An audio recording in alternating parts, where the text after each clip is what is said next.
Good day, people of the YouTubes. I'm Shadowhawk 2012, and I should be able to hide this somewhere. Yes, we can. Awesome. So, what I'm going to be doing today is a brief explanation on how I get my multiplayer videos, or did. Slime Boy's kind of run off the face of the earth again, so no chance of me doing any more for a while, but still, this is how you do it. Essentially, you will need the folder with Terror from the Deep or UFO Defense. It's the same for both of them. Somewhere easy that you can find using DOSBox. So I've got it DOS, TFTD, XCOM, whatever, and that's just a copy of the file I got from Steam with a new name. Next thing, you will need a program known as XCOM Utils, which you can get on here, which will be the first link down below. Just that, and it will, and just put that in the same folder, run it through DOSBox, and it will set everything up for you. Now, when you run XCOM Utils, once that's done, it will give you a long, complicated list of things that you can do within the game. So, what I'm going to do is I'm going to actually load up XCOM Terror from the Deep. As I say, this will work for UFO Defense, and it actually works slightly better on UFO Defense, if we're honest. So, let's load up one of our games here. I have LP23 negative. Which was this? Okay, this is actually a mission that was quite a while ago, actually, so this is suitable. So what I would always suggest doing with this is always making a backup, so this will be 23 backup. And that's on game file 2. So let's quit the game. Yes, we know the colony's still intact, we don't care too much about that. Also, some of you are dead, quite a few of you I think, actually. So we ran the game, quit back to DOS. So what we want to do is you want to bring up the XCOM Utils command list. You don't need to, but it's just so I can show what I'm actually doing here. And what you will then do is you will put in the command XCOM Utils. XCOM Util will then need to go the path, which is game 2. You'll then need to swap. Oops, swap. There you go.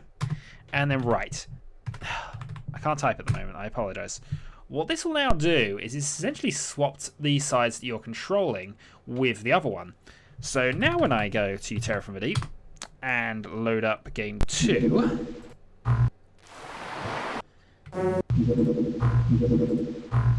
it should, if this is done correctly, now give us control of the aliens, which is fun. I remember this mission now. This was our commander base attack, and there are actually 3 of them in there. Huzzah for that.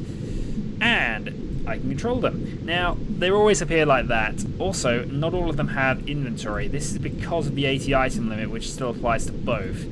Tentaculars are fine, and Tentaculars, by the way, can't do anything in this game. They don't actually have an attack for the player to use, because they can never be mind controlled, so it wasn't put in. The other thing to notice is that all the equipment they have, with the exception of the weapon they're wielding, is in the right leg position there, and it all just sort of stacks up there. Other than that, though, they work pretty much fine. The reason it's all in there is because they don't technically have an inventory slot. And we can move around with them. We can drag this thing off there. We can fire with them, certainly. Not enough time units. Darn. The only... I haven't used up all my time units there. Oh, that's terrible. Squad leader. He's a terrible person. Kill him. Now, there's a few conditions that essentially you have to follow if you're playing a game like this. Now, I could end the turn, and what it will then do is it will actually move the XCOM operatives, and you can play as the aliens, which is a fun little feature. The game still counts as your victory, though, because your side won, and I think you advance to the next level regardless. It's a little weird in that regard.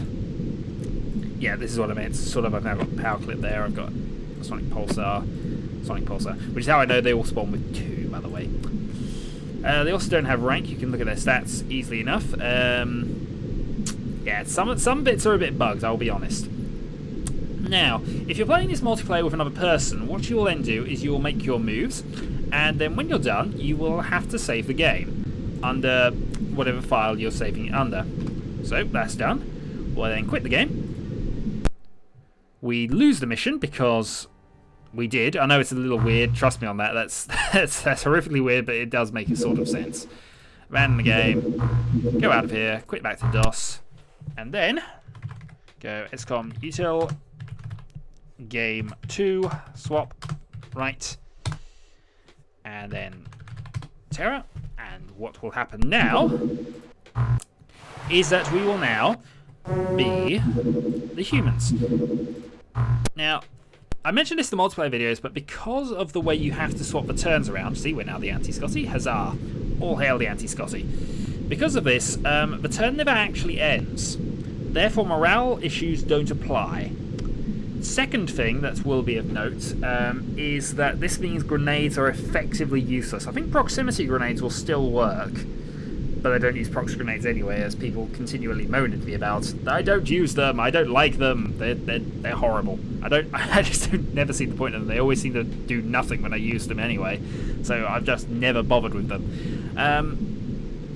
Other things, mind control. Now this is something. If you're gonna use mind control in this game, you've got to be extremely careful, because I don't think there's a way of swapping them back. Because when you mind control a unit there, it just joins your side, essentially, at that stage, and can be moved around as normal. And that wears off when the turn ends. However, the turn never ends, and you can't mind control a unit that's already been mind controlled, so that change is permanent. So, that is essentially how you get this working. And eventually the mission will be won, and the result will happen there. And that's pretty much it for how to get this working. There are a few other things you can do with the XCOM utils to adjust things slightly.